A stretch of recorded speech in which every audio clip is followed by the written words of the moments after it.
សូមជម្រាបសួរបងប្អូនប្រជាពលរដ្ឋមិត្តអ្នកស្ដាប់កម្មវិធីសំឡេងជួងសម្ព័ន្ធដើម្បីប្រជាធិបតេយ្យជាទីគោរពរាប់អាននៅថ្ងៃនេះកម្មវិធីយើងសូមលើកយកវេទិកាសាធារណៈដែលបានប្រពធ្វើកាលពីថ្ងៃអាទិត្យទី30ខែសីហាឆ្នាំ2015នៅទីស្នាក់ការគណៈបកប្រចាំខេត្តសៀមរាបនៅផ្ទះលេខ0058ក្នុងភូមិតាវៀនសង្កាត់សាលាកំរើកក្រុងសៀមរាបខេត្តសៀមរាបមកចាក់ផ្សាយជូនបងប្អូនស្ដាប់ដូចតទៅ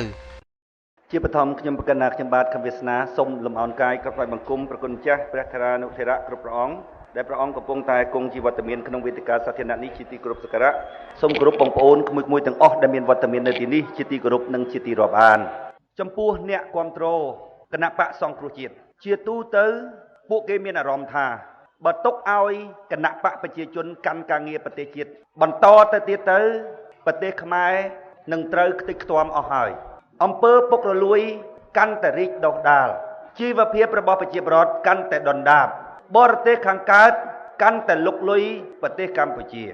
នេះគឺជាអារម្មណ៍ទូទៅរបស់អ្នកគ្រប់គ្រងគណៈបកប្រឆាំងលើកលែងតែអ្នកគ្រប់គ្រងរដ្ឋាភិបាលជាទូទៅអ្នកគ្រប់គ្រងគណៈបកប្រឆាំងគឺគេគិតអញ្ចឹងបើទុកឲ្យគណៈបកប្រជាជនកាន់ការងារប្រទេសជាតិតទៅមុខទៀតទៅស្រុកនឹងវានឹងអាលាយហើយសម្រាប់សម្ព័ន្ធដើម្បីប្រជាធិបតេយ្យមើលឃើញដូចគ្នាដែរណាបងប្អូនមើលឃើញថាបើទុកឲ្យគណៈបកប្រជាជនកាន់ការងារប្រទេសជាតិទៅគឺថាស្រុកខ្មែរអត់ពលឺហ្មងបងប្អូនស្គាល់អត់ពលឺដូចថាយើងមើលកណើតអាមួយហ្នឹងបើរៀបការកូនស្រីឲ្យដឹងឲ្យកូនស្រីអញអត់ពលឺហ្មងមើលទៅថាអត់កណើតហ្មងមកជីវិតហ្នឹងគឺអត់ហ្មងសុកចិត្តទុកកូនឲ្យនៅព្រៅអញមិនរៀបការឲ្យឯងទេព្រោះអញមើលទៅអញស្គាល់កញ្ចៅគូតរបស់ឯងនាំកូនអញរកពលឺមិនឃើញទេអត់ពលឺមកងឹតឈឹងរាល់ថ្ងៃអ្នកគ្រប់គ្រងគណៈបកប្រឆាំងជាទូទៅគេមានអារម្មណ៍ថាអញ្ចឹងថាបើទុកការងារប្រទេសជាតិហ្នឹងឲ្យគណៈបកប្រជាជនកាន់តទៅមុខទៀតសុខខ្មែរឥតពលឺទេយើងបង្កើតគណៈបកមួយមកព្រោះយើងក៏យល់ឃើញដូចគ្នាអញ្ចឹងដែរយើងអត់ពេញចិត្តនឹងការដឹកនាំរបស់គណៈបកប្រជាជនទេយើងមើលឃើញថាបើទុកឲ្យគណៈបកប្រជាជនកាន់ការងារប្រទេសជាតិស្រុកងឹតឈឹងហ្មងបកពួកនិយមកាន់តែបកពួកនិយមទៅពុកអលួយកាន់តែពុកអលួយទៅរំលោភអំណាចដែលខ្លួននឹងបានពីប្រជាប្រដ្ឋទៅមកលើប្រជាប្រដ្ឋដែលជាអ្នកបោះឆ្នោតហ្នឹងធ្ងន់ធ្ងរទៅយើងមើលទៅថាបើទុកឲ្យគណៈបកប្រជាជនកាន់ការងារប្រទេសជាតិស្រុកហ្នឹងគឺឥតពលឺហ្មងប៉ុន្តែយើងត្រូវបន្ថែមបន្តិចទៀតថាបើសិនណាជាទុកឲ្យគណៈបកប្រឆាំងហ្នឹងប្រឆាំងជាមួយនឹងគណៈបកប្រជាជនហ្នឹងគឺថាគណៈបកប្រជាជនហ្នឹងនៅកាន់អំណាចរហូតតែហ្មងណាបញ្ហាវានៅត្រង់ហ្នឹងស្រុកខ្មែរបើទុកឲ្យគណៈបកប្រជាជនកាន់ការងារប្រទេសជាតិស្រុកហ្នឹងអត់ពលឺមកងឹតឈឹងប៉ុន្តែបើទុកឲ្យគណៈបកប្រឆាំងហ្នឹងប្រឆាំងជាមួយនឹងគណៈបកប្រជាជនហ្នឹងគណៈបកប្រជាជនឈ្នះរហូតបងប្អូនគិតបន្តិចមើលខ្ញុំមើលទៅគណៈបកប្រឆាំងដូចគ្នាតបងដៃគឺវាមិនឈ្នះហេតុអីបានវាមិនឈ្នះពីព្រោះវាគ្មានសេចក្តីល្អគ្រប់គ្រាន់វាអត់មានសេចក្តីល្អគ្រប់គ្រាន់សម្រាប់ស្រូបទាញឬសម្រាប់ឲ្យខ្មែរទាំងអស់គ្នាមកមូលគ្នាបានណាវាគ្រាន់តែជាផលប្រយោជន៍របស់ក្រុមគណៈបកប្រជាជនហ្នឹងគេមានផលប្រយោជន៍មកក្រុមគេខំការពារផលប្រយោជន៍របស់គេទៅគណៈបកសង្គ្រោះជាតិហ្នឹងទោះបីខាងក្រៅគេចេញមកគេនិយាយពីរឿងជាតិមែនប៉ុន្តែក្នុងបកគេនិយាយតែពីរឿងចែកអំណាចគ្នាហ្នឹងវាគឺជាផលប្រយោជន៍របស់ក្រុមมันអាចធ្វើឲ្យខ្មែរទាំងអស់គ្នាមានបាតគ្រឹះសម្រាប់ឈរទាំងអស់គ្នាបានទេមានតែផលប្រយោជន៍របស់ឯងត្រូវឲ្យលាយផលប្រយោជន៍របស់អញត្រូវកើតឡើងបើផលប្រយោជន៍របស់ឯងកើតឡើងផលប្រយោជន៍របស់អញលាយវាអត់មានផលប្រយោជន៍ទាំងអស់គ្នាបានវាគឺជាផលប្រយោជន៍របស់ក្រុមអាត្រង់ហ្នឹងដែលអ្នកគ្រប់គ្រងគណៈបកប្រជាជនខ្លះមិនចូលចិត្តគណៈបកប្រជាជនសោះតែសម្រាប់ចិត្តបោះឆ្នោតឲ្យគណៈបកប្រជាជនពីព្រោះមើលឃើញថាគណៈបកសង្គ្រោះជាតិហ្នឹងអត់មានល្អលើសគណៈបកប្រជាជនទេណែអាកំណត់គិតអញ្ចឹងអស់ស្លឹកឆ្នោតមិនចេះតិចទេណាហើយគណៈបកសង្គ្រោះជាតិហ្នឹងបើតាមតួលេខដែលលោកសំរងស៊ីគាត់និយាយថាចាញ់គណៈបកប្រជាជនតែ300000ទេណាហេតុអីបានគណៈបកប្រជាជនគេទប់ខ្លាំងម្ល៉េះបងប្អូនពីព្រោះគេមើលឃើញថាវាគឺជាការដណ្ដើមផលប្រយោជន៍ផ្ទាល់ខ្លួនរៀងខ្លួនហែងក៏ចង់បានផលប្រយោជន៍ផ្ទាល់ខ្លួនរឿងអីអញឲ្យតែហែងបើហែងជាអ្នកឆ្នោតអញក៏រួមកើតដែរជាមួយនឹងហែងដល់ពេលអញ្ចឹងតស៊ូឬគឺតស៊ូងាប់រស់ហ្មងបងប្អូននឹងទី1ខ្ញុំថាវាអត់មានសេចក្តីល្អគ្រប់គ្រាន់សម្រាប់ស្រូបទាញកម្លាំងគ្រប់គ្រងរបស់ខ្មែរទូទៅ ដល់ពេលទី2ឈ្នះហើយបងប្អូនគេអត់ឲ្យទៀតនយោបាយរបៀបសង្គ្រោះជាតិណាអាញាស់ញួងឲ្យក្តៅក្រហល់កាហាយនឹងបើឯងឈ្នះឆ្នោត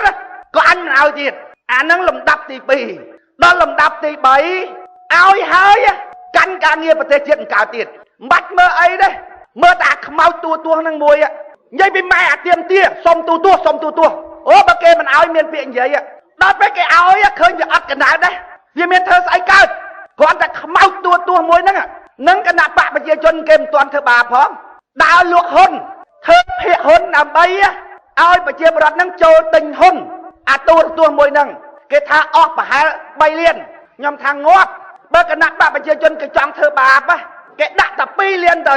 ទិញទៅអាហ្នឹងហ៊ុនតើតែ2លានទៅវឹបម្ចាស់ហ៊ុនធំមានសិទ្ធិសម្រាប់ចិត្តក្នុងការផ្សាយអញផ្សាយតែគណៈបកប្រជាជនរងថ្ងៃធ្វើអញព្រោះហ៊ុនអញធំវាអញ្ចឹងនឹងគណៈបកប្រជាជនគេមិនតន់ទិញផងណាគេខ្ជិលបងប្អូនកុំឲ្យទាំងគេឲ្យទូមួយឲ្យមានល្បិចចុះមានល្បិចឡើងចេះចុះណាគេទុកឲ្យប្រជាប្រដ្ឋមើលឃើញថាអាគណៈបកសង្គ្រោះជាតិនឹងវាអត់កំណើតទេហើយឃើញណាវាយំទាអាទូបើគេមិនឲ្យនឹងវាមិនអស់ពាក្យទេដល់ឥឡូវគេឲ្យហើយឃើញវាអត់កំណើតទេវាធ្វើមិនកើតដែរឃើញទេគាត់ទូមួយវាអញ្ចឹងបើគណៈបកប្រជាជនគេចង់ទិញបងប្អូនងាប់លុយ2-3លានណាដូចផ្ទាត់កញ្ចក់ដៃអញ្ចឹងបងប្អូនប្រកាសលក់ហ៊ុនណាគណៈបកសង្គ្រោះជាតិសប្ងៃបើគណៈបកប្រជាជនណាទិញហ៊ុនលើសតែ 50% បូក1អានោះទៅហើយគណៈបកប្រជាជនគ្រប់គ្រងទួហ្នឹងចង់ផ្សាយអីផ្សាយទៅគណៈបកសង្គ្រោះជាតិហ្នឹងអត់ឈ្មោះដដែលអត់មានអីផ្សាយដដែលគេមិនឲ្យផ្សាយពួកភាគហ៊ុនគេធំគេអ្នកសម្រេចទួហើយណាទួព្រះអាទិត្យផ្សាយរឿងអីផ្សាយរឿងគណៈបកជាជាន់រាល់ថ្ងៃតែអញ្ចឹងឃើញវាអត់កណ្ដាលដែររឿងផែនទីបងប្អូនមើលរឿងផែនទីចោតគេសត្វតែខ្លាយណាចោតគេខ្លាយអញ្ចេះចុះដល់តែពេលគេនាំផែនទីពីអង្គការសហប្រជាជាតិមកផ្ទៀងគ្នាមើលថាឡើងវាដូចគ្នាអត់គ្រាន់តែគេនាំផែនទីពីអង្គការសហប្រជាជាតិមកផ្ទៀងព្រាមនិយាយពីដាក់ដង្ហាលគូតចែកជើងនេះរត់ចោលស្រុកវាអត់ព្រមចូលមកផ្ទៀងទេបានស្អីផ្ទៀងបងប្អូនបើវាបានតែអាចោតហ្នឹងវាមានស្អីយកទៅផ្ទៀងហើយគេឲ្យអញ្ចេះទៀតគេថាសូមឲ្យគណៈបកប្រឆាំងហ្នឹងបញ្ជូនជំនាញការអាខាងផែនទីហ្នឹងមកផងកុំមកតែផែនទីមកអាជំនាញការអាចទៅចែកគ្នាបានផងដឹងគណៈបកសង្គ្រោះជាតិលោកប្រធានសំស៊ីគាត់និយាយថាម៉េចអារឿងហ្នឹងជារឿងខ្មែរទាំងអស់គ្នាសហការគ្នាធ្វើទៅចាំបាច់សង្កត់ធ្ងន់អីលើគណៈបកសង្គ្រោះជាតិតែអញ្ចឹងបងប្អូនឃើញមួយយិត្តវាធ្វើអត់កើតទេកម្មសខានេះសំរងស៊ីនេះនិយាយព្រុចទេបងប្អូនប៉ុន្តែបើឲ្យធ្វើណាធ្វើវាអត់កើតបងប្អូនមិនបាច់មិនទេមើលតែកម្មសខាគាត់សន្យាចុះសន្យាណាគាត់ថាបើមេឃុំគាត់អ្នកឆ្នោតណាដឹកកុំព្យូទ័រចូលណាដឹកម៉ាស៊ីន printer ចូលដឹកម៉ាស៊ីនភ្លើងចូលវាយប៉ាប់ print ប្រើវាយត្រាពុកហុចខ្វោច5នាទីអត់ទាន់អត់យកលុយណាហើយបើឃុំណាគាត់ឈ្នះឆ្នោតឲ្យឡានពេទ្យមួយសម្រាប់ដឹកអ្នកជំងឺក្នុងភូមិហ្នឹងរួចហើយយកមេឃុំហ្នឹងទៅទស្សនកិច្ចរៀនសូត្រនៅឯបរទេសបងប្អូនណាប្រហែលថ្ងៃមុនប៉ុលហមគាត់និយាយគាត់ថាសំណាងដែរចេះជាប់តែជាង10ឃុំបើជាប់ទូទាំងប្រទេសអញចោលស្រុកតែហ្មងដឹកបានឡានណាឲ្យអាប៉ុណ្ណឹងហើយបងប្អូនឡានអត់គ្រប់ឃុំទៀតអាជាង10ឃុំនោះជាប់នោះអត់គ្រប់ឃុំទៀតហើយអាទស្សនកិច្ចបរទេសហ្នឹងក៏អត់គ្រប់ឃុំទៀតអត់ទេនិយាយឥឡូវចោលបាត់ហើយដឹក printer ចូលដឹកម៉ាស៊ីនភ្លើងចូលដឹកកុំព្យូទ័រចូលដឹកធុងឆ្នោតចេញដឹកស្លឹកឆ្នោតចេញឥឡូវដោះដូរគ្នារួចហើយអត់មានត្រឡប់ទៅឃុំហ្នឹងទៀតទេអាឃុំហ្នឹងឡានហ្នឹងអត់មានសាំងចាក់ខូចហើយអត់មានលុយជួសជុលឥឡូវដាំខ្ទឹមមកហើយឡានហ្នឹងបងប្អូនឃើញវាធ្វើអត់កើតទេវាអត់កណ្ដាលទេបងប្អូនណាកាន់ការងារសង្គមមួយបងប្អូនត្រូវមើលឧបសគ្គដែលបងប្អូនត្រូវបុកបំបែករួចហើយមកថ្លឹងកម្លាំងបងប្អូនឧបមាថាបងប្អូនស៊ីឈ្នួលកោតសម្រាមបងប្អូនត្រូវតែមើលសម្រាមមុនណាតែមើលកម្លាំងជុំចិត្តរួចហើយស្ទង់កម្លាំងខ្លួនឯងដាក់កម្មករប្រមាណនេះមួយថ្ងៃអញឲ្យវាស៊ីប្រមាណវាយតម្លៃឲ្យឆ្អែតរួចហើយបានតែកាត់ថ្លៃថាណែសម្រាមមួយកណោហ្នឹងអញយកប្រមាណអញកើបប្រមាណថ្ងៃធ្វើកងត្រាមួយគេបងប្អូនកលេចមើលគណៈបកប្រជាជនមើលបងប្អូនកលេចមើលកណោសម្រាមមួយហ្នឹងបងប្អូនកលេចមើលកណោសម្រាមមួយហ្នឹងមើលគោដែលសម្ដេចនាយករដ្ឋមន្ត្រីហ៊ុនសែនថានយោបាយឈ្នះគាត់នោះណាសឹកកណោខ្មោចមនុស្សបានដបងដៃមកកណោខ្មោចរបស់ខ្មែរក្រហមបាត់ដៃប្រឡាក់ឈាមនោះណា ដើមបីបបាយខ្មែរក្រហមយកពួកបាត់ដៃប្រឡាក់ឈាមហ្នឹងណាយកមកចូលក្នុងគាត់ឲ្យតំណែងឲ្យតួនាទីដើម្បីបបាយយកបាយឈ្នះបានកណោខ្មោចហ្នឹងមកកើទៅដល់កណោខ្មោចមកកើទៀតអាហ្នឹងមកពីហ្វុនបាច់មកពីសំរងស៊ីអាណាជេគាត់លឺជេលឺគេសួរតាថៃបានជេលឺម៉េះជេឲ្យវាមានឈ្មោះល្បីបន្តិចទៅស្រួលគណៈបកប្រជាជនទិញអាជេលឺហ្នឹងណាសុទ្ធឌីណាអីនេះសុនសគុណមីលាអីនេះអូបងប្អូនណាបាតកម្ម5នាក់ក៏បាតកម្ម6នាក់ក៏បាតកម្ម10នាក់ក៏បាតកម្មហើយប៉លិសដេញបាយរហូតហើយអាស៊ីសេរីអា VOA ជួយតាមនឹងអត់កណើតចឹងវាជួយឡងសេយើងប្រជុំឲ្យមនុស្សរាប់ពាន់ម៉ឺននាក់ក៏វាផ្សាយដែរប៉ុន្តែពួកអត់កណើតហ្នឹងណាវាបាតកម្មតែគ្នា5នាក់10នាក់និយាយពីអាស៊ីសេរីជួយផ្សាយឲ្យថាជួយអាអត់កណើតឲ្យជួយបំវាអត់កណើតឥឡូវទៅចូលអ្នកបច្ចេកជនលីងមួយនោះធ្វើអនុរដ្ឋលេខាធិការមួយទៀតនោះធ្វើទូតនៅក្រែងត្បូងបាត់ហើយនិយាយពីជេមានអាជេដូចទេណាហើយបងប្អូនមើលប្រវត្តិចេញពីបាក់មួយចូលបាក់មួយចេញពីបាក់មួយចូលបាក់មួយចុងក្រោយផុតគេចូលគណៈបកនរោត្តមរណរដ្ឋលេងគេចងក្បាលសុទ្ធតែស្មាក់ស្លាប់មិនទាន់បានប្រមាណផងទៅចូលគណៈបកជីជន់បាត់អញ្ចឹងហើយដល់ពេលគេហៅទៅសម្ភាសទូពួកអស់នោះបងប្អូនគេសួរថាអាយអាដាមកាលពីនៅក្នុងគណៈបកប្រឆាំងមកជេលឺម៉េះមកជេលឺម៉េះគាត់ថាជេមិនមែនគណៈបកប្រជាជនខូចឬក៏គណៈបកប្រជាជនមិនខូចអីទេខូចក៏ដោយមិនខូចក៏ដោយយើងជេយកស្លឹកឆ្នោតពីព្រោះយើងនៅគណៈបកប្រឆាំងបើយើងអត់ជេតើទៅរកការគាំទ្រមិនមែនរឿងខុសរឿងត្រូវអីទេគឺរឿងជេយកចឹងហ្មងគេនិយាយដាក់ទួចឹងហើយបងប្អូនទៅមើលឲ្យតែអាណាជេលឺគណៈបកប្រជាជនយកអស់ហើយបើអាណាសកម្មរបស់គេសកម្មដូចថានាយកសាលាអីចឹងទៅប្រធានមន្ត្រីពេទ្យអីចឹងទៅចវាយស្រុកចវាយអីចឹងណាដែលវាខ្លាំងបកាយខាងជិះជាន់ប្រជាប្រដ្ឋបើថានាយកសាលាហ្នឹងគៀបកូនសិស្សមកសាលាហ្នឹងមានឲ្យធ្វើអីរួចឲ្យចូលដាក់បាក់ជិះជាន់មកហើយដល់ពេលពួកហ្នឹងអាយុវាដល់តែទៅបងប្អូនដល់តែទៅជួយនេះវាជួយវាយកទៅធ្វើទីប្រឹក្សាដល់អាយុតែទៅហើយនាយកសាលាប៉ុន្តែមួយហ្នឹងកាលពីនៅនាយកសាលាជួយអញច្រើនណាស់ដូច្នេះកុំឲ្យបាក់ទឹកចិត្តអាផ្សេងវាលែងជួយអញចឹងយកអានឹងទៅធ្វើទីប្រឹក្សាអនុរដ្ឋលេខាធិការស្អីទៅនិយាយពីកោហើយបងប្អូនមើលកណោសម្រាប់ហ្នឹងបងប្អូនប្រងវាយតម្លៃស៊ីប្រមាណជោគអាកណោសម្រាប់ហ្នឹងបងប្អូនប្រងវាយតម្លៃស៊ីម៉ានហើយបងប្អូនមើលគណៈបកសំគ្រប់ជាតិបងប្អូនសម័យបន្តិចមើលគីឡូពួកអស់ហ្នឹងទៅជោគសម្រាប់ហ្នឹងកើតបងប្អូនគីឡូពួកហ្នឹងគីឡូសំរៀងស៊ីគីឡូកឹមសខាគីឡូសកៈដូចគ្នាដែរហ្នឹងបងប្អូនមើលយឹមសវណ្ណបន្តិចមើលយកប្រពន្ធពួកម៉ាក់ឯងក្នុងបាក់ហ្នឹងរួចហើយអូសមកធ្វើតំណាងរាស្ត្រទាំងពីរអាចុងដើមហ្នឹងទាំងពីរអញមិនខ្ចីខ្មាស់អាណាចឹងអញចឹងហ្មងហើយមានអាប៉ុស្តិ៍បារាំងនោះគេទៅអូសនាងហ្នឹងយកមកធ្វើអាជីវិតជោគជ័យអូហេតុអីបានជាស្រីសោះបានធ្វើតំណាងរាស្ត្រជីវិតជោគជ័យអូគេរួចគ្រាប់ស្អីដែរអញថាអរទេចំណុចកលឹះវានៅត្រង់អាយកប្តីគេហ្នឹងអាយកហ្នឹងបានធ្វើតំណាងរាស្ត្រយកអាអ្នកធំកលឹះក្នុងបាក់ដែលវាអាចដាក់នាងឯងឲ្យធ្វើតំណាងរាស្ត្របានណាអាកន្លែងហ្នឹងមិនក៏លាក់អាកលឹះហ្នឹងបានធ្វើតំណាងរាស្ត្រដោយសារអីដោយសារអញយកប្តីគេអាមួយហ្នឹងវាអ្នកដាក់បេក្ខជនតំណាងរាស្ត្រក្នុងបាក់ត្រូវនិយាយថាចឹងអត់និ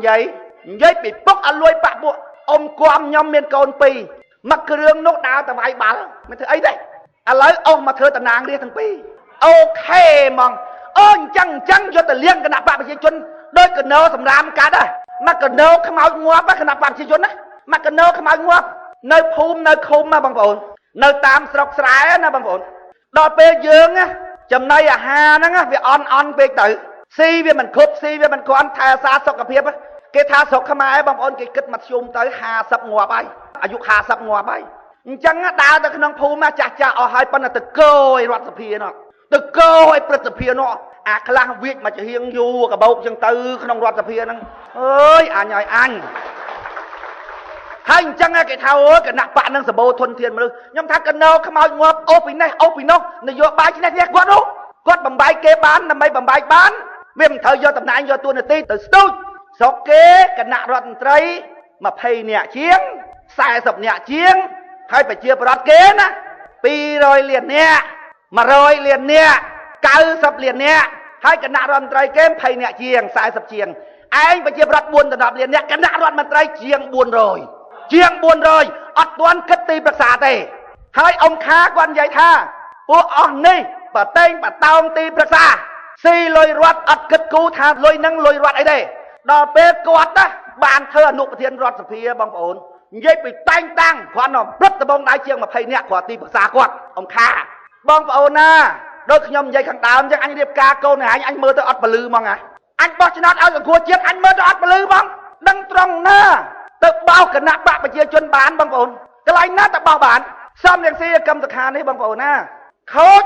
រហូតដល់ស្មានមិនត្រូវបងប្អូនមនុស្សខូចខ្លាំងស្មានមិនត្រូវណាបងប្អូនគេសួរថាឥឡូវគាត់កំពុងតែឆ្ងាញ់ណាស់នឹងវប្បធម៌សន្តានារបស់គាត់ណាខ្មែររួបរวมគ្នាខ្មែរចេះនិយាយគ្នាដូច្នេះខ្មែរត្រូវបង្កើតនៅវប្បធម៌សន្តានាឥឡូវសន្តានាបិណ្ឌគេដាក់សញ្ញាសួរថាតើថ្ងៃក្រោយទៅគណៈបកប្រជាជនណានិងគណៈបកសង្គ្រោះជាតិនឹងអាចបែកគ្នាមកខំគ្នាឡើងវិញអត់គេដាក់សំណួរអញ្ចឹងណាយើងថាអាចវាអាចយើងស្មានអត់ដល់ទេបងប្អូនបាតកម្មចង់ងាប់ស្មានតែគាត់ចូលរដ្ឋសភាចូលភ្លុកអញ្ចឹងយើងស្មានអត់ដល់ទេអញ្ចឹងមកគេសួរថាឥឡូវហ្នឹងកំពុងតែវប្បធម៌សន្តានាពីរអ្នកហ្នឹងវប្បធម៌សន្តានាឥឡូវថ្ងៃក្រោយអាចបែកគ្នាអត់ថាអាចហើយចុះបើបែកគ្នាហើយអាចត្រូវគ្នាវិញអត់អាចទៀតចុះបើត្រូវគ្នាវិញហើយអាចបែកគ្នាដែរអាចទៀតណាបងប្អូនយីស្មានមិនដល់ទេមនុស្សពីរក្រុមហ្នឹងបងប្អូនកវត្តចោលមកដូចថាយកមកកសាងសង្គមបានគេថាសម្ព័ន្ធដើម្បីប្រជាធិបតេយ្យបងប្អូនអត់សម្របសម្រួលនិយាយអីនិយាយដាច់ណាត់និយាយអីគឺថាដាច់ខាតអត់សម្របសម្រួលបងប្អូនបិទណាស់ដើម្បីកសាងជាតិណាបងប្អូនវាត្រូវការកម្លាំងសាមគ្គីរបស់ជាតិមួយដាច់ខាតយើងមិនអាចទាត់ចោលពីនេះឬអាចទាត់ចោលពីនោះបានទេយើងត្រូវការកម្លាំងសាមគ្គីមួយប៉ុន្តែវាត្រូវឈរលើបាតគ្រឹះអីបងប្អូនសម្រាប់សម្ព័ន្ធដើម្បីប្រជាធិបតេយ្យនៅពេលដែលអ្នកមិនទាន់រកឃើញហេតុផលណាដើម្បីទាត់ចោលអំណះអំណាងសេចក្តីល្អការតាំងចិត្តនិយាយរួមថាអ្វីដែលជា LDP បាននៅពេលដែលអ្នកមិនទាន់មានអំណះអំណាងណាដើម្បីទាត់ចោលអ្វីដែលជា LDP បាន LDP អត់មានផ្លាស់ប្ដូរទេលើកឡើងតែអ្នករកអំណះអំណាងណាមកទាត់ចោលទស្សនៈរបស់ LDP បាន LDP អត់មានអង្គើចេញពីកន្លែង LDP ទេ2 + 2 4ហាញថា2 + 2 5ឥឡូវសម្របសម្រួលគ្នាអញ្ចេះតិចចុះអង្គើបន្តិចម្នាក់មក2 + 2អញកាលមុនថា5ឥឡូវអញថា4កន្លះហើយថា4ឥឡូវកើមកបន្តិចម្នាក់មកអត់ទេ2 + 2 4អត់មានថា2 + 2 4កន្លះទេអានេះអីក៏នៅស្ទិចជាប់កន្លែងម៉េះវាត្រូវពីព្រោះហាញអត់ទាន់មានអំណះអំណាងដើម្បីទាត់ចោលអំណះអំណាងរបស់ LDP ទេយើងថាស្រុកខ្មែរអំណាចប្រមូលផ្ដុំហើយទាត់ហើយយកអីមកទាត់ស្រុកខ្មែរត្រូវរៀបចំកាត់បន្ថយអំណាចរដ្ឋសិនរឿងយន្តការ8ចំណុចអាច9ចំណុចអាច7ចំណុចអាច10ចំណុចអានឹងនិយាយទេបានប៉ុន្តែកាត់បន្ថយអំណាចដាច់ខាតត្រូវតែកាត់បន្ថយអំណាចឯងនិយាយថាវាអត់សំខាន់ទេរឿងប្រព័ន្ធសំខាន់បំផុតដូរតអ្នកដឹកនាំអានឹងថា2 + 2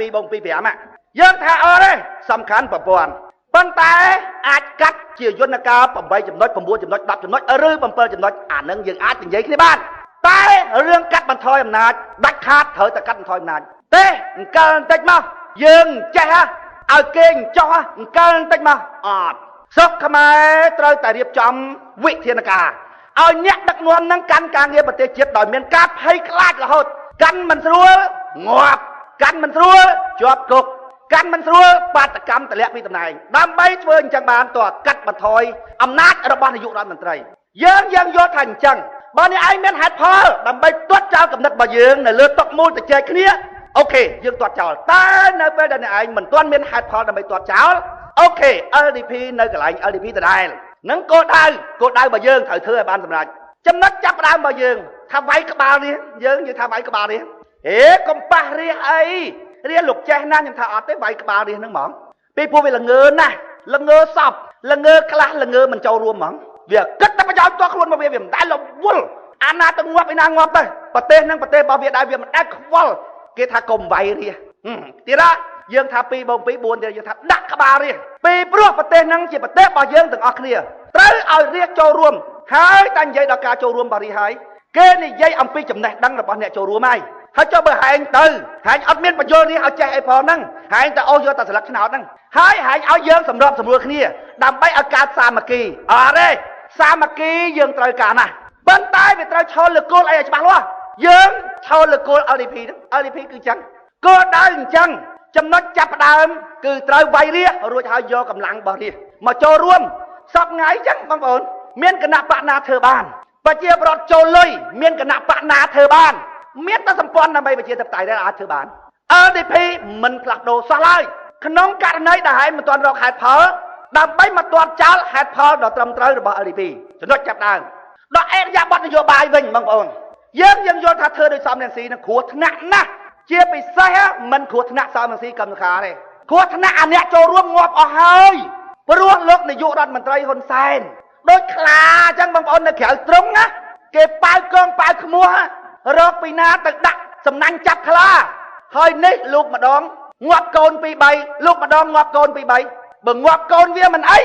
វាងាប់អាកូនគេនេះបើលោកទៅជាប់គុកវាមានអីវាជាប់គុកឲ្យយើងណាឥឡូវជាប់គុក4 5 10នាក់ដឹងគាត់និយាយថាម៉េចទេយើងនៅតែអត់ធ្មត់យើងធ្វើមិនដឹងមិនលឺមិនដឹងអាក្នុងគុកឈឺចិត្តយ៉ាងណាទេយើងអត់ធ្មត់ដើម្បីឈ្នះវាអត់ព្រមដោះស្រាយវាថាវាអត់ធ្មត់ហើយវានិយាយបើឈឺទៀតថាអ្នកនៅក្នុងគុកហ្នឹងផ្ដាំមកថាគេនៅតែរឹងមាំហើយគេសប្បាយទេគេនៅក្នុងគុកហ្នឹងសូមលោកប្រធានកុំតែចរចាដោះដូរពួកគេជាមួយនឹងរឿងនយោបាយអីពួកគេនៅតែរឹងមាំបងប្អូនណាបើដាក់មួយខែ2ខែពួកអានឹងចេញមកធ្វើហេរ៉ូអស់ហើយដាក់មួយខែ2ខែចេញមកធ្វើហេរ៉ូអស់ហើយបងប្អូនអូមានតែយើងទេហ៊ានជាប់គុកជាប់ច្បាប់ដាក់វាបាន2ឆ្នាំទៅតែ2ឆ្នាំចេញមកវិញស្ងាត់អស់ហើយស្ងាត់មករៀងមកកាត់កតុយលេបកបោបើដាក់តែមួយខែ2ខែចេញមកវិញអត់ស្ងាត់អូឡើងសាច់ដុំអញ្ចឹងបើដាក់ឲ្យតែបាន2ឆ្នាំជាមចានីនិយាយខ្លាំងបងប្អូនខ្លាំងណាស់ដាក់ប្រមាណមួយឆ្នាំហ្នឹងជាងមួយឆ្នាំកំហ្នឹងងាត់បងប្អូនតឥឡូវបាត់លឺសលេងជាមចានីហ្មងងាត់ឈឹងហ្មងដាក់ឲ្យយូរតែដាក់កន្លះខែមួយខែចេញមកវិញសុទ្ធតែហេរ៉ូអស់ហើយបងប្អូនដាក់តែ2ឆ្នាំមើលបំបត្តិហ្មងចេញមកវិញបាត់មិនស្រួលសាពះគណៈបកប្រជាជនរួចហើយទៅអង្គុយកប៉ុកប៉ុកក្រោយគណៈបកប្រជាជននោះទៀតអាត្រង់ហ្នឹងដែលខ្ញុំនិយាយថាខ្លានៅតែជាខ្លាខ្លាមិនអាចទៅជាឆ្លុះបានទេយួននៅតែជាយួនចង់បានទឹកដីខ្មែរនៅតែចង់បានទឹកដីខ្មែរមិនអាចទៅដូរគេបានទេណាបងប្អូនតែដែលដូរគឺដូរយើងកុំមកនិយាយថាមេដឹកនាំស្រុកគេណាគេមិនផ្ដាច់ការចឹងទេគេឲ្យបាតកម្មមែនទេលោកនាយករដ្ឋមន្ត្រីហ៊ុនសែនគឺជាលោកនាយករដ្ឋមន្ត្រីហ៊ុនសែនអត់មានដូរទៅឯណាលោកសខេងលោកជាសេមីអត់ទេលោកនាយករដ្ឋមន្ត្រីហ៊ុនសែនគឺលោកនាយករដ្ឋមន្ត្រីហ៊ុនសែនអត់មានដូរទេចរិតគាត់មិនចឹងយើងធ្វើនយោបាយទល់នឹងគាត់អត់មានដូរបងទេដូរអូនទេដល់ពេលសំរងស៊ីកម្មសខាគាត់ចង់ដូរបងគាត់ថាមេដឹកនាំគេមិនធ្វើចឹងឯងគេធ្វើចេះប្រឆាំងអើយប្រឆាំងតាំងពីមានព្រៃឈើខ្លះឥឡូវអាលីងប្រឆាំងណាអានឹងបើក្នុងតឡាការគេថាម៉េចទេមតិជំទាស់អត់ប្រសិទ្ធភាពប្រឆាំងអត់ប្រសិទ្ធភាពប្រឆាំងតាំងពីយូរបងប្អូនបើប្រឆាំងមានប្រសិទ្ធភាពហ្នឹងវាមានព្រៃឈើសល់ខ្លះហើយប្រឆាំងតាំងពីត្រីពេញទឹកប្រឆាំងតអស់ត្រីប្រឆាំងតាំងពីដីហ្នឹងមិនទាន់បានវិនិយោគទុន99ឆ្នាំទៅឲ្យឈ្មួញឥឡូវអាលីងប្រឆាំងតាំងពីយួននៅតិចឥឡូវយួនចូលកាន់តែច្រើនរួចកាន់ប៉ាសពតខ្មែរសំនឹងស៊ីប្រឆាំងហ្នឹងកធុងទឹកយើងធ្លាក់ចូលដងហើយទើកន្លែងខ្លះណាទើដល់ពេលហៅសំនឹងស៊ីខ្វេវដល់ខ្វេវមកធ្លាក់កាន់តែជ្រៅខ្វេវតិចទៅធ្លាក់កាន់តែជ្រៅនយោបាយជាសិល្បៈធ្វើឲ្យបានសម្រេចគោលដៅដល់ពេលវាតកែវទៅបងប្អូនជាប់គុកអត់ឈប់ហើយចូលជាប់គុកអីបាតកម្មទីលានប្រជាធិបតេយ្យគ្មានរំដោះអាណាបានមួយជាប់គុកហ្នឹងបាតកម្មទីលានប្រជាធិបតេយ្យអាទីលានដីហ្នឹងបាតកម្មឥឡូវជាប់គុកអស់មួយកណោតែរឿងដោះអាទីលានប្រជាធិបតេយ្យហ្នឹងដល់យើងប្រាប់ថាខ្លាគឺខ្លាទុកខ្លាម្ដុំយើងមធ្យោបាយត្រឹមត្រូវមកបញ្យល់រាជកុំជេររឿងគេ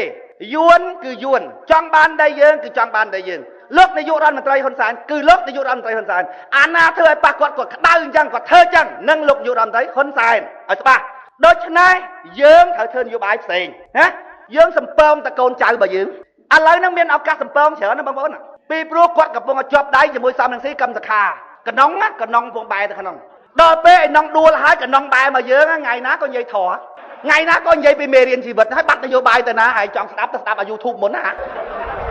ពួកអេរយាបាត់នយោបាយវាត្រូវដើរដល់កលៈហ្នឹងអញ្ចឹងបានខ្ញុំប្រាប់បងប្អូនថាស្ដាប់សិនទៅឥឡូវហ្នឹងមានឱកាសស្ដាប់ទៅបន្តិចទៀតលែងមានហើយអាមេរៀននយោបាយឲ្យប៉ះពាល់គេហ្នឹងលែងមានហេតុអីព្រោះស្ថានភាពវាដូរហើយដូច្នេះយើងត្រូវបត់បែនតាមស្ថានភាពហ្នឹងបងប្អូនណានយោបាយជាសិល្បៈធ្វើឲ្យបានសម្រេចគោលដៅ មិនឲ្យតែបានធ្វើរួចហើយជាប់គុកអត់ឈប់ទេបើអញ្ចឹងបងប្អូនណាគ្រាន់តែក្តៅក្រហាយរួចចេះជេរប្រហែលនាទីសវណ្ណថានោះអាយុ18 9ហ្នឹងក៏ចេះជេរដែរបងប្អូនមិនបាច់ទៅរៀនសាលានយោបាយអីបើគ្រាន់តែក្តៅចេះជេរហ្នឹងហ្នឹងធ្វើនយោបាយបាននយោបាយបងប្អូនមានលក្ខណៈជ្រៅនយោបាយជាសិល្បៈធ្វើឲ្យបានសម្រេចគោលដៅខ្លាចាប់កូនយើងទៅវាអត់សំខាន់នឹងយើងជេរខ្លាវាអត់សំខាន់នឹងយើងក្លាហានយើងច្អល់មុខខ្លាតែជួនកាលយើងនិយាយកប្លែងនិយាយបញ្ជោខ្លាបោះកូនឲ្យយើងវិញអូខេនយោបាយជាសិល្បៈធ្វើបានសម្រេចគោលដៅតែពួកហ្នឹងបងប្អូនលុកម្ដងណាដឹងតែងាប់រាសលុកម្ដងណាដឹងតែជាប់គុកហើយមិនជាប់គុកបំបែងក្បាលវាកូនវាទេវាជាប់គុកតែយើងអាហ្នឹងដែលបងប្អូនមើលអត់ឃើញបើវាមានកំណត់ស្នេហាជាតិក៏វាធ្វើនយោបាយអត់សមស្របវាអត់មានទស្សនវិស័យតែនេះវាអត់មានទឹកចិត្តស្មោះត្រង់ជាតិទេណាបងប្អូនអត់ទេណាគឺវាញុះញង់អញ្ចឹងហ្មងបងប្អូនណាបងប្អូនទៅស្ដាប់คลิปវីដេអូសំរៀងស៊ីគាត់និយាយនៅអូស្ត្រាលីមិនដឹងទីក្រុងណាទេគាត់និយាយថាម៉េចគាត់និយាយថាគណៈបកប្រជាជនកាន់តែធ្វើអាក្រក់ធ្វើឲ្យបងប្អូនទៅស្ដាប់ធ្វើឲ្យប្រជាពលរដ្ឋណាកាន់តែទុកចិត្តគណៈបកសង្គ្រោះជាតិបងប្អូនស្ដាប់តើអត់អានោះកាន់តែធ្វើអាក្រក់ជាមួយអានោះកាន់តែទុកចិត្តអីណេះទុកចិត្តទៅមកពីអីណេះកាន់តែល្អយើងកាន់តែល្អទៅគេមើលទៅកាន់តែទុកចិត្តនេះគាត់និយាយថាគណៈបកប្រជាជនធ្វើកាន់តែអាក្រក់ធ្វើឲ្យប្រជាពលរដ្ឋកាន់តែទុកចិត្ត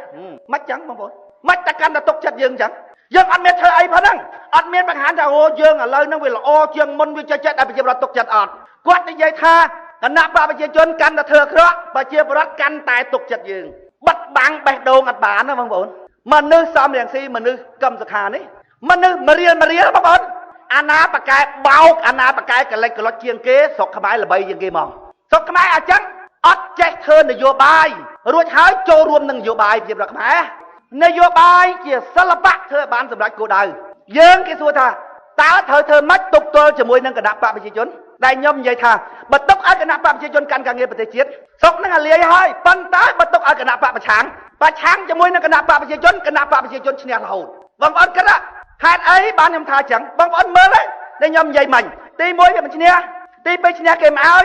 ទី3បើគេឲ្យកាន់ការងារប្រទេសជាតិអត់បានទេ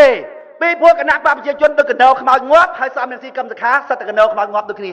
វាសិតតែមនុស្សធឺនឹងដូចគ្នាណាបងប្អូនដល់តែនឹងខ្ញុំនិយាយថាអញមើលឃើញគណៈបកប្រជាជនកាន់ការងារប្រទេសជាតិអត់ពលឺ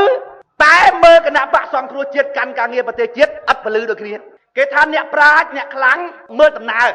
រវាគ្រាន់តែដើរចេញពីមុខមកអូដំណើរនេះដំណើរបោកមកដំណើរមើលដំណើរដល់ប្រជាពលរដ្ឋខ្មែរមើលរៀងមានន័យថាទៅហួសហើយគាត់មើលរៀងចេះដើរមកដល់កន្លែងហ្នឹងមកអូយសំរងស៊ីបោកមែនណាលូតពីលើផ្ទះទាត់តែលូតបែកក្បាលងាប់ទៅបើហ្នឹងអូហ្នឹងងាប់មែនណាអញ្ចឹងអត់ចេះមើលដំណើរបងប្អូនអ្នកប្រាជ្ញទាំងអស់សិតតែមើលដំណើរបងប្អូនបណ្ឌិតណាឃើញហេតុស្គាល់ផលឃើញផលប្រមើលទៅដល់ហេតុចង់កែផល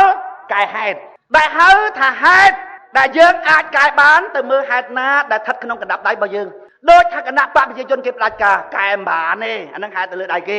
យួនចង់យកដៃខ្មែរអានឹងកែមិនបាននៅលើដៃគេតែកែបានយើងភ្លើហ្នឹងនយោបាយគេធ្វើចឹងបងប្អូនបង្រៀនចឹងដល់ពេលពួកអសង្គ្រោះជាតិវានិយាយថាខំវាសនាបានការអីនិយាយឡាយមិនប៉ុន្តែចេះហ่ะអានិយាយឡាយដូចពួកអបណ្ឌិតអានឹងគេហៅនិយាយឡាយដូចពួកអសង្គ្រោះជាតិអានឹងនិយាយឡាយនិយាយមានអាចេះនិយាយសនំពើគេខ្ញុំមានការសោកស្ដាយខ្ញុំសូមសំណូមពរហើយខ្ញុំមានសង្ឃឹមថា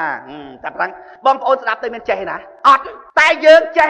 អ្នកខ្លាំងក្នុងលោកបងប្អូនណាដែលបន្សល់ក្នុងប្រវត្តិសាស្ត្រល្បីសិតតែពួកអ្នកនិយាយហ្នឹងប្រពុតសង់សាលារៀនទេប្រពុតសង់សាលារៀនណាអត់សូក្រាតសង់សាលារៀនណាសូក្រាតក៏អត់ដែរអ្នកខ្លាំងទាំងអស់បងប្អូនគឺខ្លាំងអាចកំណត់ធ្វើឲ្យមនុស្សចេះហ្នឹងហើយដល់ពេលអាចល្ងងវាមើលភ្នែកវាថាយើងបានតែនិយាយដូចពួកកែមលៃដូចពួកយ៉ងសាំងកម៉ាដូចពួកបបាទអង្គដូអីហ្នឹងអាហ្នឹងចេះតែនិយាយហ្មងពួកហ្នឹងបងប្អូនដោយអាកូនក្មេងយំហ្នឹងវាយំហើយដល់ពេលវាដេកលក់យើងដាស់ឡើងវិញវាជាប់អាយំដល់ពេលយើងដាស់ឡើងវិញវានៅសល់ហើយកុំឈប់យំណាខ្ញុំឈប់ហើយបើវាជាប់អញ្ចឹងពួកកែមលៃពួកយ៉ងសាំងកម៉ាពួកយេងវិរៈពួកអង្គការសង្គមស៊ីវិលបងប្អូន កាលពីវានៅអង្គការសង្គមស៊ីវិលវាថាវាមិនមែនគណៈបកទេទួនាទីរបស់វាលើកជាទស្សនៈរួចហើយដាក់សំណើឬសំណូមពរទៅរដ្ឋាភិបាលវាធ្លាប់យំទាំងហក់ទៅរឿងអញ្ចឹងគេថាអង្គការសង្គមស៊ីវិលមិនមែនគណៈបកនយោបាយទេអញ្ចឹងគេដាក់ទស្សនៈហើយគេដាក់សំណើទៅរដ្ឋាភិបាលកាលពីឯងធ្វើអង្គការសង្គមស៊ីវិលថាធ្វើអញ្ចឹងទៅចោះស្រាប់ឥឡូវធ្វើគណៈបកនយោបាយលេខដាក់សំណើទៀតចាំមិនថានេះដូចកូនមេងជាប់ថៃបានសំណើទៀតហើយអញវាធ្លាប់នៅអង្គការសង្គមស៊ីវិលធ្លាប់តែស្នើឯងឯនេះវិញយល់ថាស្នើគណៈបកប្រជាជនធ្វើមិនកើតទេបាននាំគ្នាមកធ្វើនយោបាយនេះដល់មកធ្វើនយោបាយដែលស្នើវិញថ្ងៃណាដល់ពេលពួកអគណៈបកអស់ហ្នឹងគេថាបណ្ដុំទៅដោយបញ្ញវន្តហើយគេជួយឡង់សេគ្នាគេដូចអ៊ូវិរៈអីនោះគេជួយឡង់សេគ្នាគេអញថាឲ្យជួយទៅជួយឲ្យអត់កំណើតហ្នឹងទៅដោយអាសារព័ត៌មានជួយតឡង់សេពួកអត់កំណើតហ្នឹងទៅចាំមើលរួចឲ្យវាអត់កំណើតហ្នឹងទៅបន្តិចអគណៈបកថ្មីនោះគេនាំគ្នាឡង់សេតែអគណៈបកកូនញៀបក៏ឡង់សេដែរតែ LDP និយាយពីដាក់មេក្រូស្រែកក្បែរផ្ទះវាលឺសឹងបែកតែវាដើរធ្វើមិនដឹងដូចអត់លឺអញថាមិនបាច់ទេហើយជួយឡង់សេអញក៏ដោយខ្មែរដែលមានកណើតប្រមូលលុយគ្នាផ្សាយមួយថ្ងៃជាង30ម៉ោងអញមិនខ្ចីនិយាយជាមួយហែងទេអញនិយាយតែជាមួយពួកអាគេធ្វើបាបហែងចាំមើលពួកអាគេធ្វើបាបណាអាគេជាជាន់ហ្នឹងវាយល់លើតែពី50%បូក1ហែងដួលក្រែងហ្មងអាត្រង់ហ្នឹងខ្ញុំនិយាយថាអញអត់ចង់ធ្វើការងារណាដែលគេធ្វើបានទេអញចង់ធ្វើតែការងារណាដែលគេធ្វើមិនបានប្រជាប្រដ្ឋខ្មែរតាំងពីយូរបងប្អូនគេថាជួយមិនបានទេគេថាអាណាជួយរាជខ្មែរបានតែនិយាយពឹបឡើងគេថាមកងាប់ហើយយើងតែឯងទៅធ្វើអីកើតហ่าខ្ញុំថាតែឯងធ្វើអីមិនកើតមែនតែបើហៅរាជខ្មែរចូលរួម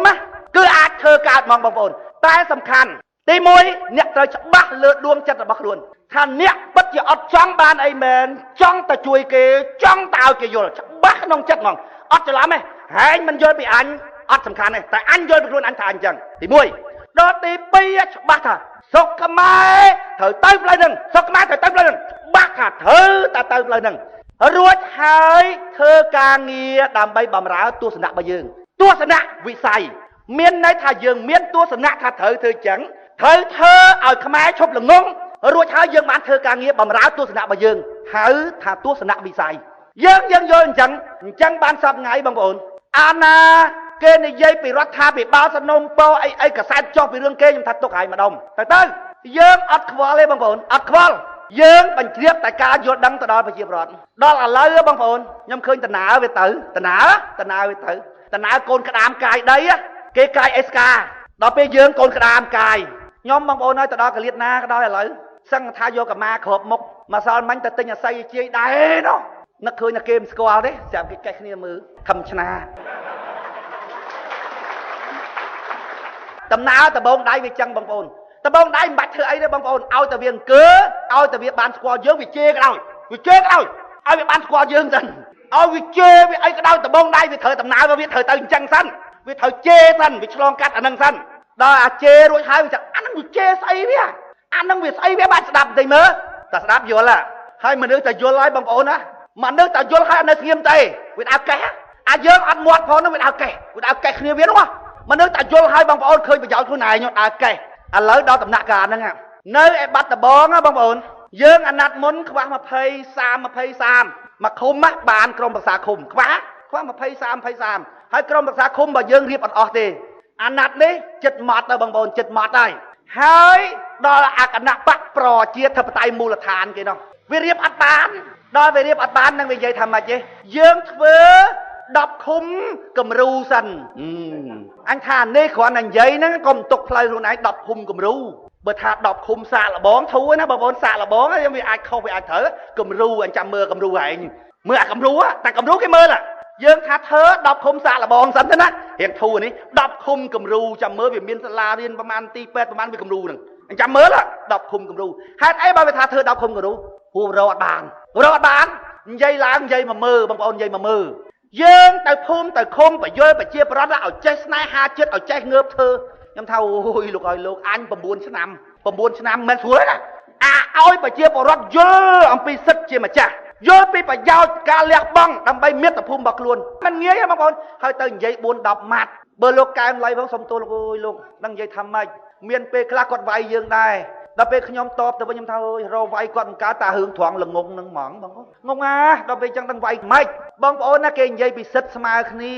ស្រាប់តែគាត់និយាយពីកម្លាំងស្មើគ្នាមនុស្សស្រីនិងមនុស្សប្រុសមានសិទ្ធស្មើគ្នាបងប្អូនស្គាល់សិទ្ធទេសិទ្ធស្មើគ្នាស្រាប់តែគាត់និយាយថា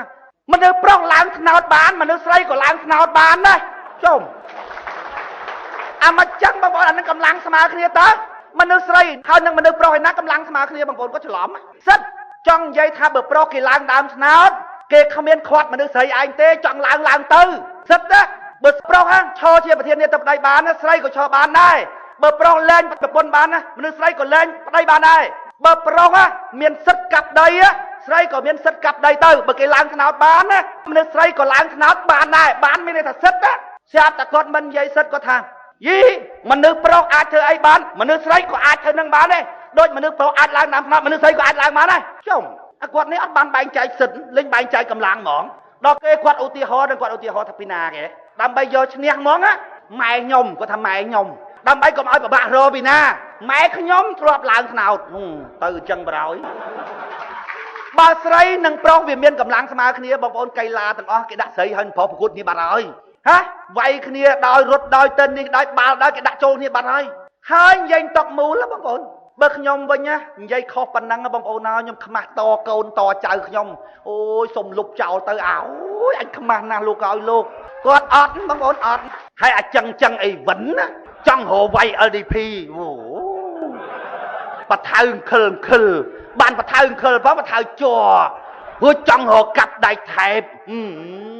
ងាប់ហើយ LDP បងប្អូនពួកយើងទាំងអស់គ្នាខ្លាំងមិនមែនប្រធានបកតែមួយខ្លាំងរួចហើយបងប្អូនមកផ្អែកទេណា LDP គឺខ្លាំងទាំងអស់គ្នាបងប្អូនយើងយល់បងប្អូនយើងយល់ពីរបៀបនៃការធ្វើយើងធ្វើទាំងអស់គ្នា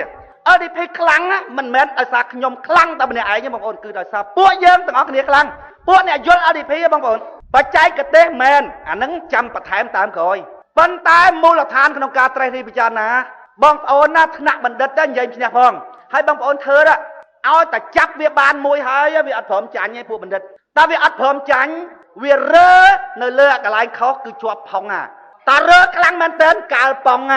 តែកាលប៉ងមានតែអត្រាអូមិនស្រួលអត្រាអូមិនបានទៀតតើយក SK ជួយកាយអាពួកអស់ហ្នឹងវាជាប់ឈ្មោះបណ្ឌិតដល់ពេលអញ្ចឹងវាបកកាយចាញ់យើងវាមិនព្រមសារភាពថាអូយអូនអើយកន្លែងហ្នឹងបងខុសហើយអត់ទេគិតតែពីរើហ្មងបងប្អូនទៅសួរកែមលៃពីរឿងស្រីឡើងតាមថ្នោតបានប្រុសឡើងតាមថ្នោតបានបើគាត់សារភាពអាមួយឡើងអាមួយទៀតសិតចង់និយាយថាមនុស្សប្រុសមានសិទ្ធឡើងដើមថ្នោតគេគ្មានខាត់មនុស្សស្រីទេអ្នកឯងមានសិទ្ធឡើងដែរត្រង់អ្នកឯងឡើងរួចឬមិនរួចអានឹងរឿងរបស់អ្នកឯងបងប្អូនមើលបែងចែកអត់ចឹងអត់បានប៉ុណ្ណឹងអាត្រង់ហ្នឹងដែលខ្ញុំចោទពួកហ្នឹងថាចោទទៅថាវាដឹកនាំប្រទេសហ៎បងប្អូនដឹក100ឆ្នាំទៀតក៏រៀបស្រុកហ្នឹងមិនដឹងរៀបមិនបើវាអត់ស្គាល់សិទ្ធអត់ស្គាល់អំណាចផងខ្ញុំថាចែងក្នុងរដ្ឋធម្មនុញ្ញថាប្រជាពលរដ្ឋមានសិទ្ធក៏ដោយមានអំណាចក៏ដោយនោះគឺជាសិទ្ធទេមិនមែនអំណាចទេអំណាចគឺជាលទ្ធភាពដែលយើងអាចប្រើសិទ្ធនឹងដោយគ្មានការភ័យខ្លាចហើយវាបែងចែកអត់បានផងវាថាអំណាចមានហើយគេចែងក្នុងរដ្ឋធម្មនុញ្ញខ្ញុំថាចែងថាសិទ្ធក៏ដោយចែងថាអំណាចក៏ដោយក៏វានៅតែសិទ្ធដែរអំណាចអាចមានបានលុះត្រាតែមានប្រព័ន្ធ check and balance បើកូនណាគេចែងមកណាជាអគ្គមេបញ្ជាការកម្ពុជាកងទ័ពចែងទៅចែងគឺវាចែងទៅប៉ុន្តែមេតួតប្អូនអញក្មួយអញអីអញចុះបកូនណាលោកធ្វើកើតហេមិនក៏មិនប្រើទៅយើងមានអំណាចគេចែងខ្ញុំថាពួកនឹងរៀបចំស្រុករៀប100ឆ្នាំទៀតក៏នៅប៉ុណ្ណឹងហើយនៅបន្ទោគ្នាវ៉ែហ្នឹងមកពីអននេះមកពីនោះមកពីនេះមកពីនោះបងប្អូនឡានមួយវាបើកទៅមុខបានតើវាត្រូវសនំប្រទេសមួយដូចឡានអញ្ចឹងដើម្បីដំណើរការដឹកនាំរដ្ឋមួយនីតិរដ្ឋបានណាវាត្រូវសនំវាសពថ្ងៃបងប្អូនចាំមើលបងប្អូនឆ្លោះមានរឿងអីក៏ដោយឲ្យតែបងប្អូនឆ្លោះជាមួយមេភូមិក៏ដោយជាមួយប៉ូលីសក៏ដោយជាមួយកយក៏ដោយជាមួយមន្ត្រីរាជការដែលបងប្អូនតែធ្វើការងារតាក់ទងជាមួយពួកវាណាឆ្លោះគ្នានឹងតុកវានឹងហ្មងឆ្លោះគ្នាតុកវាហ្នឹងមិនបាច់ឆ្លោះគ្នាតុលាការឆ្លោះគ្នាតុកវាហ្នឹងវាដើមចំនួនមួយយើងផងរួចវាតុលាការផងឲ្យធ្វើការកើតអីចឹងទៅសញ្ញេឃុំណាច្បាប់គេធ្វើចេះឆ្លោះជាមួយវាឆ្លោះខ្លាំងពេកវាអត់សញ្ញេឲ្យយើងទៅកយក៏ចឹងអីចឹងស្រុកគេតុលាការរដ្ឋបាលបងប្អូនអត់និយាយមើលឲ្យច្រើនទេហើយគេមានវិធានការរាល់ការជជែកក្នុងរឿងរដ្ឋទាំងអស់អាចថតបានអញ្ចឹងអាចថតបានហើយដល់ពេលយើងដាក់កាមេរ៉ាថតហើយជជែកគ្នាវាហ៊ាននិយាយវាហ៊ាននិយាយ ឥឡូវយើងអត់មានវិធានការនេះថតបានចូលតុលាការរដ្ឋបាលបឹងដល់ពេលយើងឥឡូវបងប្អូនសាអត់តែហ្មងយើងទៅកន្លែងណាឆ្លោះទល់មុខគ្នាហ្មងបើថាជាមួយប៉ូលីសឃុំហ្នឹងបើយើងទៅប្តឹងមានរឿងអីហ្នឹងវាថាហ្នឹងរឿងឯកជនហេរឿងឯកជនមិនបងឯងស៊ីលុយរត់ណាបងឯងមិនក៏ថារឿងនឹងឯកជនឆ្លោះតែជាមួយវាឆ្លោះតែអញ្ចឹងឲ្យមកប្រទេសហើយយើងនេះជាម្ចាស់ប្រទេសណាអត់ដឹងវាដឹងតែស្អុះវាដឹងតែស្អាប់តែវាអត់ដឹងហេតុអីបានស្អុះហើយស្អាប់ហ្នឹងវាអត់ដឹងរាំងទឹកភ្លៀងដឹងហ្មងប៉ុន្តែហេតុអីបានរាំងអត់ដឹងខ្មែរយើងចឹងពិបាករស់ណាស់ដឹងតែប៉ុណ្ណឹងប៉ុន្តែហេតុអីបាននាំឲ្យពិបាករស់អត់ដឹងខ្ញុំថាបងប្អូនហើយមកពីពួកយើងទាំងអស់គ្នាវាអត់អំណាចវាទៅណាបងប្អូនថាវាប្រមូលផ្ដុំទៅលើអ្នកកាន់ការងារស្រុកទេអញ្ចឹងយើងត្រូវដាក់ប្រព័ន្ធកាត់បន្ថយអំណាចបងប្អូនហើយពួកអបណ្ឌិតនោះវាធ្វើមិនដឹងវាមិនខ្ចីធ្វើដឹងហើយចាំមើលតារៀសយល់លើពី 50% បូក1អាកវត្តកនេះអាពួកទៅណាកម្រងផ្កានេះបងប្អូនចាំមើលថោកមិនបានសម្រាមផងដើរទៅណាជារត់ស្ដោះទាំងមាត់ខ្ពើមកអាពួកឯកឧត្តមលោកចំតិតលោកចំទាវនេះចាំមើលយើងឆ្នះឆ្នោតអលីងម៉ាត់បងប្អូនណាពួកហ្នឹងណាវាអត់មានចាញ់អីទេបងប្អូនវាចាញ់កិលេសក្នុងខ្លួនវាបំណាច់តែគេបណ្ឌិតហើយបងប្អូនគេថាខ្លួនគេត្រូវហើយគេមិនថាយើងទេសពថ្ងៃមកលមូលគេថារស់ស៊ីជុំគ្នាពួកហ្នឹងអាហ្នឹងវាថៃបានជីវាមិនជួយយើងខ្លះណោះវាមិនមកខាងសេចក្តីល្អវារស់ស៊ីជុំគ្នាវារស់ស៊ីចូលគ្នាណាពួកអាសារព័ត៌មាននេះពួកអង្គការសង្គមស៊ីវិលនេះពួកអគណៈបពប្រឆាំងនេះឆ្លងទៅរដ្ឋាភិបាលទៀតណោះរស់ស៊ីជុំគ្នាណាពួកអគណៈបពប្រឆាំងជាមួយនឹងអង្គការសង្គមស៊ីវិលជាមួយនឹងអាសារព័ត៌មាននេះអាស៊ីស្ដីក្តៅក្តុបវាហ្នឹងអាហ្នឹងវារស់ស៊ីចូលគ្នាដល់ពេលអគណៈបពប្រឆាំងរស់ស៊ីចូលមួយរដ្ឋាភិបាលធ្វើតួកាចមួយតួស្លូតមួយតែចឹងបងប្អូនចាំមើលចិត្តបោះឆ្នោតទៀតឡើយឆ្លោះគ្នាទៀតឡើយហើយឆ្លោះហ្នឹងណាស្រាប់តែបោះឆ្នោតរួចហើយចូលគ្នាទៀតឡើយស្អីក៏អាចដែរណាអញ្ចឹងបានខ្ញុំថាវារស់ស៊ីចូលគ្នាបងប្អូនវារស់ស៊ីចូលគ្នាពួកអត់ហ្នឹងវារស់ស៊ីចូលគ្នាអញ្ចឹងរឿងដោះស្រាយបងប្អូនណាអត់មានទៅណាក្រៅពីរាជខ្មែរទេដែលខ្ញុំនិយាយថាដាច់ខាតយើងត្រូវការកម្លាំងសាមគ្គីប៉ុន្តែកម្លាំងសាមគ្គីវាត្រូវឈរលើបាត់គ្រឹះអីបើនយោបាយយើងថាគោលដៅកាត់បន្ថយអំណាចរដ្ឋបើអ្នកមានហេតុផលដើម្បីទាត់ចោលគំនិតហ្នឹងអូខេប៉ុន្តែបើមិនទាន់មានហេតុផលកាត់ទេខ្ញុំថាទៅនឹង